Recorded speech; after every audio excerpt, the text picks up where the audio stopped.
ছেলে সন্তান সবাই যখন আমাকে আপনাকে কবরে রেখে চলে আসবে, দেখবেন যেদিন দুপুরবেলা আমি আপনি মারা যাব, আমার আপনার সব চাইতে কাছের নিকটের আত্মীয় স্বজনেরা এমন একটা গহীন জঙ্গলওয়ালা ওয়ানাবাদ কোন একটা গোরস্থানের মধ্যে আমাকে আপনাকে দাফন করবে, যেখানে মানুষ দিনের বেলায় একা একা যাইতে ভয় পায়। এমন একটা গোরস্থানে আমাকে আপনাকে তারা রাতের বেলায় একা একা দাফন করে চলে আসবে। এই যে গতকাল শুক্রবার, এর আগের শুক্রবারে আমি একটা জানাজা নামাজ পড়াইলাম আপনাদের পাশের এলাকা মানিকগঞ্জ ঘিওর।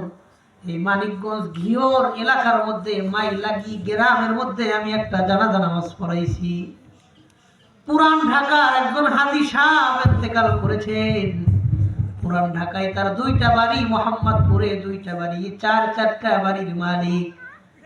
আর তারা শোয়া দিছে। আমি মনে মনে চিন্তা করলাম, এই হাজী সাহেব জীবনে কোনোদিন তার কোনো সন্তানদের শীতে কোনোদিন কষ্ট দেয় নাই। হাজার হাজার বাবা নিজেরা কষ্ট করে, সন্তানদের কোনোদিন কষ্ট দেয় না। নিজে অসহ্য পরিমাণ কষ্টরে সহ্য করে নেয়, কোনোদিন নিজের সন্তানকে মুখ খুলে বলে না পর্যন্ত। আজ ওই সন্তান নিজের বাবার লাশটারে ওই পানির মধ্যে নিজের বাবারে শোয়া গেল। নতুন কাপড়ের মধ্যে যখন পানি লাগে, ওই পানিটা দেখবেন খুব তাড়াতাড়ি ছড়ায় যায়। কথা ঠিক আছে? 1 সেকেন্ড 2 সেকেন্ডের মধ্যে দেখলাম হাজী সাহেবের পুরা লাশের কাপড়টা ভিজে গেছে। আলাদা কোনো কাপড় তো লাশের গায়ে নাই, পুরাটা লাশ কেমন যেন উলঙ্গর মতন দেখা গেল। বড় সন্তান তাড়াহুড়া করে পায়ের কাছ থেকে চেহারার কাছে আইসা নিজের বাবার লাশের উপর থেকে চেহারার কাপড়টারে সরাইয়া চেহারাটারে কেবলার দিকে ঘুরাইয়া কবরের দুই পাশে দুইটা হাত দিয়া ভর দিয়া কলিজা সেরা কষ্ট নিয়া বাবাকে আজীবনের জন্য বিদায় জানাইয়া চলে আসছে। খুব তাড়াহুড়া করে কিছু বাঁশ আর ধাড়ি আর চাটাই গুলা কবরের উপর দিয়া শোয়া দিয়া 1-1.5 মণ মাটি ওই কবরের মধ্যে চাপায় দিছে। মাটি যখন দেওয়া শেষ, দেখলাম উঁচা একটা জায়গা তৈরি হইল, মাটি দিয়ে উঁচা একটা অবস্থা তৈরি হইল।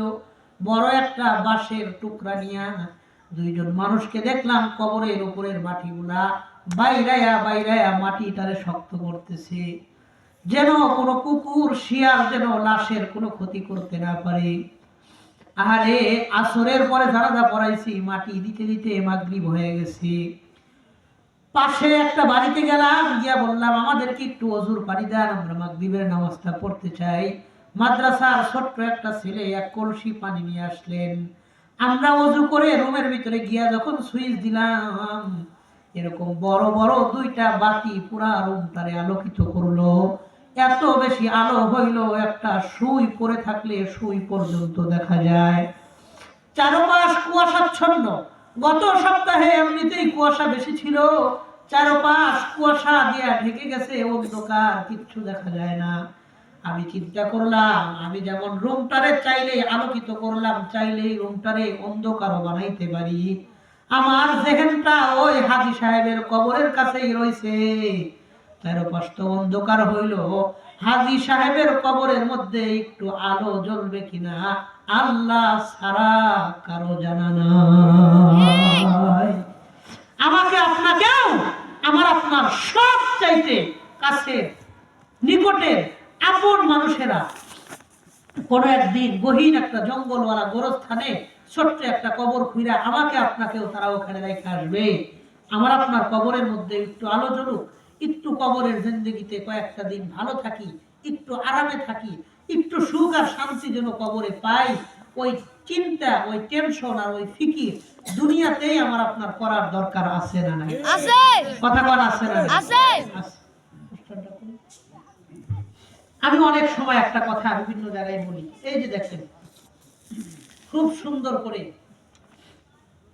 নেদাউল কোরআন মডেল মাদ্রাসার মাহফিল, কত মানুষের নাম দিয়া কত সুন্দর করে এই পোস্টারটারে সাজানো হয়েছে।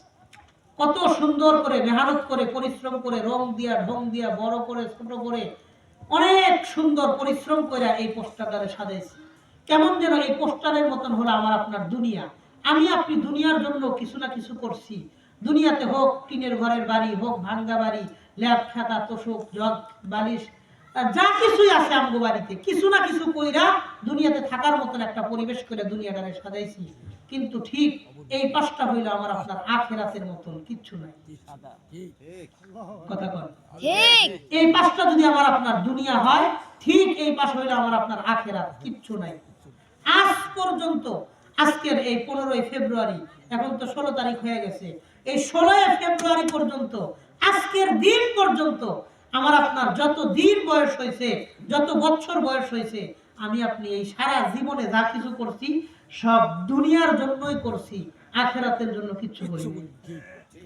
কথা বল ঠিক?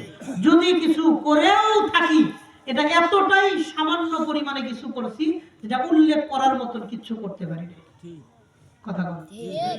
এই জন্য আমি সামনের কয়েকটা কথা বলবো, যে কথাগুলা আমাদের দুনিয়া এবং আখিরাতের কিছু উপকারে আসবে। সামনের কিছু কথা একটু আমলের নিয়তে কয়টা কথা শুনবো। রাজি আছি ইনশাআল্লাহ? এই যে হাদি সাহেবকে কবর দিয়ে আসছি, তার ভাতিজারা দামি দামি গাড়ি নিয়ে গেছে, সিআরবি, নিশান, হেরিয়ার, এক্সট্রাইল, এরকম দামি দামি গাড়িগুলো নিয়ে গেছে। 13 থেকে 14টা গাড়ি গেছে তার কবর দেওয়ার জন্য। দুনিয়াতে জায়গা, সহায় সম্পত্তি, বাড়ি সব আছে, ইজ্জত সম্মান সব ছিল, কিন্তু ওই কবরের মধ্যে তার আল্লাহ ছাড়া কেউ নাই। ঠিক কথা কর। এই জন্য আমি আর আপনি তো দুনিয়া দুনিয়া করতে করতে আখিরাতটাকে ধ্বংস করে দিছি। এত ব্যস্ত হয়েছি দুনিয়ার কাজকর্ম নিয়ে, এখন আর নামাজ পড়ার সময় নেই। কথা কর। আমার কাজ করতে হবে, ব্যস্ততার কারণে আমার দুনিয়া আগাইতেছে কিন্তু আখিরাত ধ্বংস হইতেছে। আমি আপনাদের একটা সহজ কথা বলি, আল্লাহ যদি আমাকে আপনাকে 500 বছর হায়াত দেন, কয়শো বছর? 500 বছর যদি আমি আপনি দুনিয়াতে থাকি, যেদিন মারা যাবো ওই দিনও দেখবেন অনেক কাজ বাকি। আপনি দুনিয়ার কাজ কোনোদিন শেষ করতে পারবেন না। এই জন্যই কোরআনে আল্লাহ বলেছেন, আমাল হায়াতুদ দুনিয়া ইল্লা মাতাউল গুরুর, দুনিয়ার জিন্দেগিটা হলো একটা ধোঁকা, দুনিয়ার জিন্দেগি একটা ধোঁকা। আগে চাইতেন একটু জমি হইলেই সারবো, আর কিছু লাগবে না। এখন জমির মধ্যে একটা টিনের ঘর দিচ্ছেন, কয় সবার ঘরে ঘর কত সুন্দর, আমার একটু হাফ বিল্ডিং করা দরকার। হাফ বিল্ডিং হয়েছে, কয় না এখন যদি সবাই ছাদ পিটায় বাড়ি করে, আমার একটা করা দরকার। একটা হয়েছে খুব সুন্দর মতন চলতেছে, কয় এই শহরে হইলে আর একটু ভালো হয়। যত আগাইবেন তত আরো পিছিয়ে যাবেন, যত আগাইবেন তত আরো পিছিয়ে যাবেন। এই জন্য আমার ওস্তাদ একটা উদাহরণ দিয়ে বলতেন, দুনিয়া হলো ছায়ার মতো। এই যে আমরা রৌদ্রের মধ্যে দাঁড়াইলে একটা ছায়া পড়ে না, এটা আপনাদের এলাকায় কি কয়? আচ্ছা, ছায়া কয়। দুনিয়া হলো ছায়ার মতো। আপনি যদি ছায়ার দিকে ঘুরে আগাইতে থাকেন, আপনি জীবনে কোনোদিন ছায়ার আগে যাইতে পারবেন না। আপনিও আগাইবেন, যত আগান আপনার ছায়াও তত আগাইবে, তত দূরে যাইবে। আপনি যদি ছায়ার দিক থেকে মুখটা ঘুরাইয়া আপনি আপনার গতিতে হাঁটা ধরেন, দেখবেন এর ছায়া কুত্তার মতন আপনার পিছনে দাঁড়িয়ে থাকবে। দুনিয়াটা হলো এমন, আপনি যত দুনিয়ার দিকে যাইবেন, এই দুনিয়া আপনাকে নিতে আখিরাত থেকে তত দূরে নিবে। আর দুনিয়াটারে